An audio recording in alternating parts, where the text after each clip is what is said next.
what's up, you guys? Your girl G here. Welcome back to my channel. We are going to knock out this review really fast for Toya and Reginae. This was the season finale. They gave us a cute little yang with Toya and Reginae. And it wasn't bad. This episode actually didn't have too much, so this is going to be a pretty short review. So yeah, let's go ahead and get into it because y'all, I actually want to add to the roster Love After Lockup. Y'all know that is definitely one of my shows. It's only like 2 episodes in, so that's definitely going to be added to the roster, you guys. So I want to get into that. So let's go ahead and knock this off. All right. So we open up the episode with basically all the couples still at the the game night, and Toya's friend Danielle was like, should couples wear a ring? And that was Danielle's way of basically initiating the conversation of Red and losing his ring. So Toya was basically like, Red, where is the ring? Where is the ring? And he finally be like, man, I lost it. She was like, I knew you lost it. Like, why didn't you just tell me? And he was like, I mean, because, it's you. And Danielle was like, because we know you. Like, and so Danielle's husband had to be like, well, man, don't just be putting it all on us. Yo, good sis knew too. She knew about the ring being gone. And she was like, but I told him to tell you. So they're basically just going back and forth. Like, Red, you really could have made it easier on yourself. Like, you really could have just been like, babe, I lost the ring. I'm ordering a new one. Like, it could have been that easy. But also, sometimes you don't know what your spouse's reaction is going to be when you say, you lost a, $10, $15, $20,000 ring, So he gonna try to like low-key make it up by flirting with her, to my let's go get the drip. And he smack on the booty.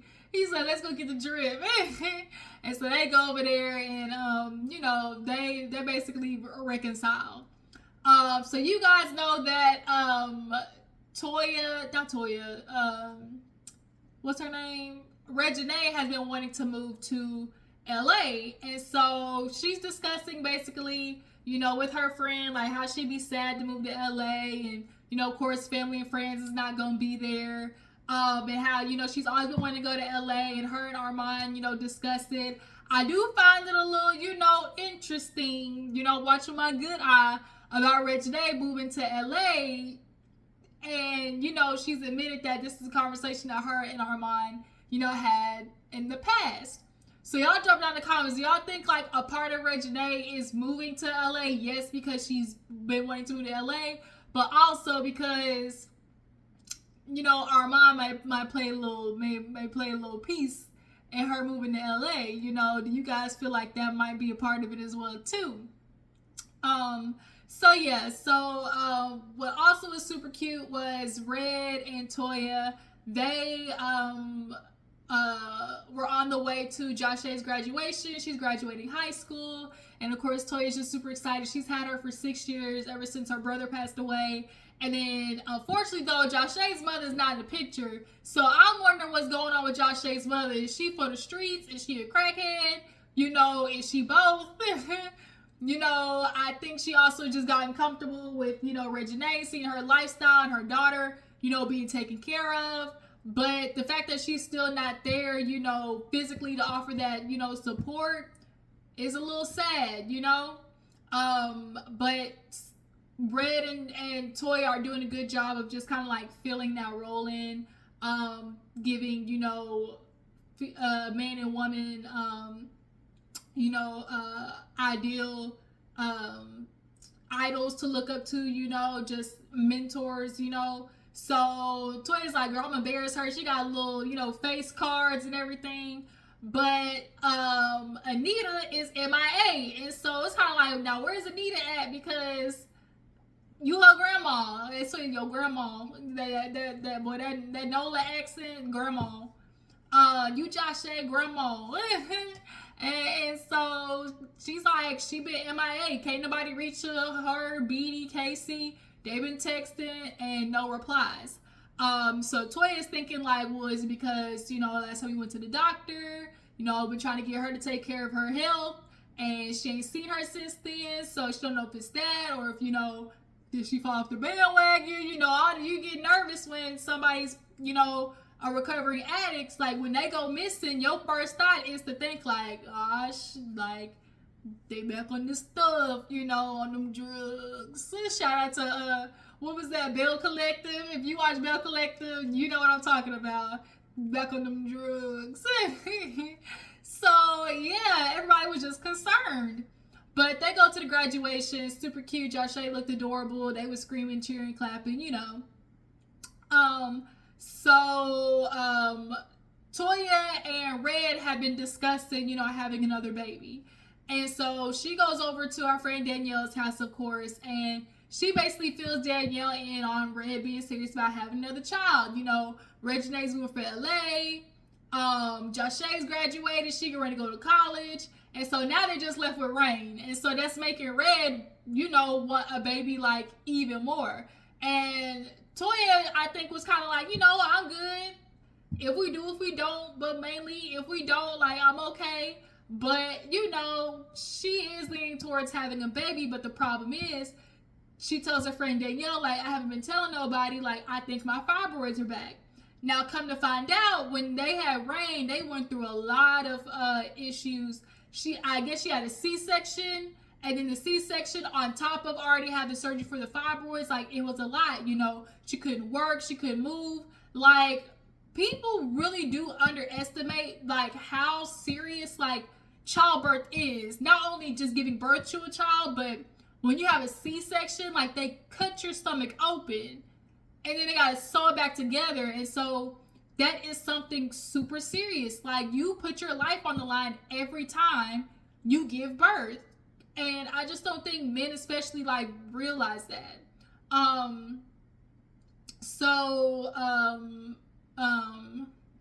She's telling Danielle, like, I think my fibroids are back or whatever. And of course, you know, Danielle, being a good friend, offered simple advice of just like, look, you know, instead of just going to Red with a, you know, will we, won't we, just go ahead and go to the doctor, you know, get checked out for sure, so you can go to him, you know, with all the information, and, you know, tell him, you know, what the doctor said and the steps that could be, you know, taken, and y'all just go from there with the options.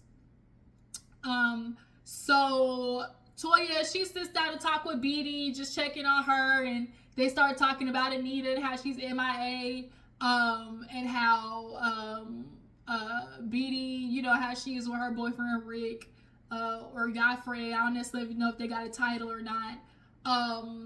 But they, you know, discuss Anita, her being MIA, trying to find her. And while that's happening, it's Casey and a couple of other guys. Casey, Rick, and I think Red and Danielle's husband, I think they all went golfing or something like that. And, you know, he's discussing him and Beatty's relationship and talking to Casey. And so he's like, you know, everything's good. You know, we together, you know, talking about what we gonna do going forward. And so Casey's like, you gonna move here? He's like, hey, you know, or, you know, Beatty might move to, you know, back to NOLA. And Casey's like, huh? Because he's like, Beatty clearly ain't told nobody that that's a possibility. So Casey is not here for it. You know, he don't want his sister moving nowhere. But, you know, Beatty, I really hope that she continues to work on herself, you know, even though Reginae's not going to be involved in Tom Girl, you know, she just uses that momentum to just, like, push to do something for herself, you know, and gain her confidence and her communication skills, because they are terrible, all right? She shuts down and don't want to talk about nothing. I feel like something else happened. The party, that's what it was. They ended up having a party for Joshe. I don't think Anita made it. Yeah, Anita didn't make it. Red didn't make it, but he's gonna make it up to Joshe when he gets back. But the party was nice. The friends came over, Joshe's friends and everything. It was a nice little graduation party. So Toya finds Red, and, you know, she wants to fill him in on, you know, the unfortunate news. And, you know, fibroids is a super big thing, especially in the Black community, like Black women getting fibroids. It's just, we've seen it with Sheree, we've seen it with Toya, we've seen it with, who else had fibroids on the other show? Like, it's something that, unfortunately, as women, we gotta handle. So she basically lets Red know, like, hey, babe, you know, what I went through the last time with giving birth, it might be an issue this time because I talked to my doctor and unfortunately my fibroids are back. And not only are they back, they're in a very like weird space in which like if she were to get pregnant, it most likely would be a miscarry because of where the egg would implant. So the doctor's like, I would not advise you to get pregnant like at all.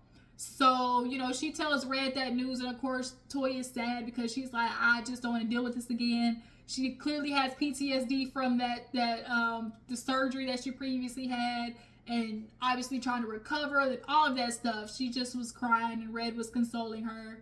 And, you know, he just like, look, take the baby off the table. Let's just worry about your health. If you want to get the surgery, we'll get the surgery. And it was good watching him actually like console her and be there for her, because not often do we see men be able to just be there emotionally and mentally for, you know, their wives like that. So I really enjoy it. I really like Red. Like, I really like Red. Of all the nucleus that we see on reality TV, yeah, he definitely one of the ones up there, okay? So at the end of the episode, we finally find Miss Anita. She just gone, just quiet, just in the dust, okay? But finally, Casey found her, and so they all sit down with Anita, and they like, girl, what's up, Ma? Like, where you been at? And so she basically was like, she shut down, essentially. She was like, you know, Josh, I was just going through so much and thinking about my son, you know, it made me sad, and then I didn't want to be at the graduation and, you know, cause problems. And Toya's like, you wouldn't have caused problems. You know, I get that you're going through stuff, but that's even more reason to be there for Josh, because she don't have a father, you know, and so we want the family around. They all literally have issues of just shutting down, like, especially Beatty, Anita, like, the way they deal with their issues, it just is like a shutdown mode, and you can't do that. So, you know, she basically just, you know, talked about like just being just emotionally like overwhelmed, and then on top of that, she don't like when, you know, the kids are beefing and fighting with each other. She don't like that. And so, you know, Toya's like, yeah, I want us all to get along too, you know. I want to see you at Josh's graduation and be there for her, because, you know, family is all we got. You know, we really need to work on it together. And so Toya was, you know, talking about basically like all the relationship, and Casey, he want to sit there and say that he went to therapy. Y'all believe him? Y'all believe he started therapy? And so somehow the conversation evolved into, you know, like, obviously, like, you know, we got to talk to each other. We can't just shut down. We can't, you know, be arguing with each other, because the mama was like, I didn't like how, you know, it went last time. And it was the flashback of like Casey basically going off. And so Casey just discussed like, man, you know, I've been through so much in my life, and, you know, y'all didn't go through what I went through, and not that y'all didn't go through nothing. And so Toya's like, man, just put it on the table. Like, we're not gonna do this. Like, say what you gotta say, how you really feel. And so Casey just went through, of course, his, oh, woe is me. You know, I grew up in a crack house. You know, I did have a father figure. My mom running the streets. You know, y'all were kind of removed from the situation. But for me, like, he's like, he went through a hard knock life, not being able to sleep because he had, you know, crackheads coming in and out the house. And then not only that, he go to jail. He's like been in trouble since 10 years old. You know, he's got a lot of things compounding and piling up as to why he's like, so when, you know, I got family that make me mad or turn on me, you know, all the stuff from the 90s come up. And see, that's the problem, because what you view as turning on you is not really turning on you. It's just people holding you accountable. See, when people have all this trauma, they look for reasons to be able to take it out on people. And they look for reasons to why, you know, the other person triggered them. And that's why you got what you got in my mouth, because you triggered me.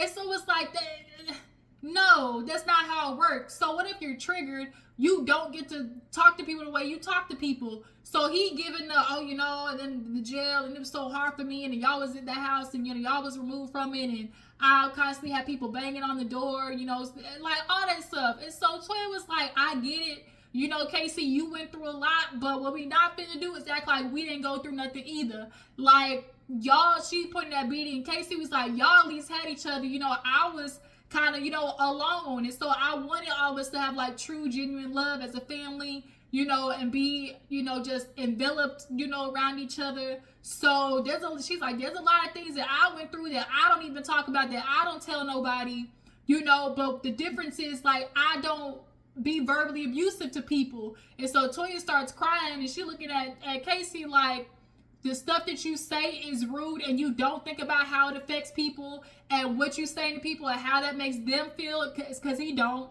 He gets angry. He don't take accountability for why, you know, he's in the situation he's in. You know, he's going to constantly be upset and blame it on his past. But like Toya said, it does not give you the right to talk shit to people the way you do, Casey. Like, who are you to beat down on somebody because you went through shit in life? Everybody does. But it does not give you a right to project, be passive aggressive, and just a straight up a-hole to people, especially when you don't get your way. And then when you don't get your way, you cover it up with, oh, y'all doing me wrong, you know, you turning on me. No, I'm not turning on you. I'm just telling you about your ways and how ugly they are. So accountability to people feels like I'm being told, like, accountability to people who don't want to take it feels like, oh, I'm being told, you know, about myself, and you trying to tell me I'm wrong, and you trying to, like, come down on me. That's what that comes across to people like that who don't want to do better. So, like I said, Toya was crying, and she was like, I'm not finna do this with you, Casey, because at the end of the day, like, I love you, but the way you talk to me and the stuff that I've been through, I would never talk to you like that. Even Beatty was like, yeah, you know, And so as Toya's getting emotional, Anita just gets up and walks away. She does not do good with, you know, conflict and just, you know, highly emotionally elevated situations. So with Toya crying, you know, she going off like, I don't do that to you, and how dare you do it to me. Some of the stuff that you said is foul. Then she was like, you know, to this day, I still think about how you told me, you know, how Josh and I forgot the other ones, death is my fault. And it was like, word? He said that? You taking it there? You blaming somebody's death on me? But then have the nerve to try to ask me to take your music to Lil Wayne? Casey's entitled. Casey's entitled. He feels like because he went through all that shit in his life that other people are supposed to, like, help him get out the mud. You know, other people are supposed to help you, you know, figure out your life because you went through so much. No, that's not how it works. You got to figure your stuff out. So when I'm hearing Toya admit to, like, he said some, like, foul stuff like that, like, oh, you're the reason our brothers is dead. No. Cut the cameras, dead ass. So she gets up and walks away and basically like, you know, I'm done. Like, I can't, you know, I don't want to do this no more. And it basically kind of gives like a feeling at the end of the episode. Anita, you know, she's around the family. Beatty still lives at Toya's house. Casey's still working on his music. But at the end, we see that Toya blocked Casey. And I said, you know what? Yes, she needed to block Casey. But Casey, he need to work on his shit. Point blank, period. And don't you come back until you know how to talk to folk. All right? Point blank, period. But yeah, you guys, that was Toya and Reginae. You know, this is pretty, you know, nice little feeling season or something.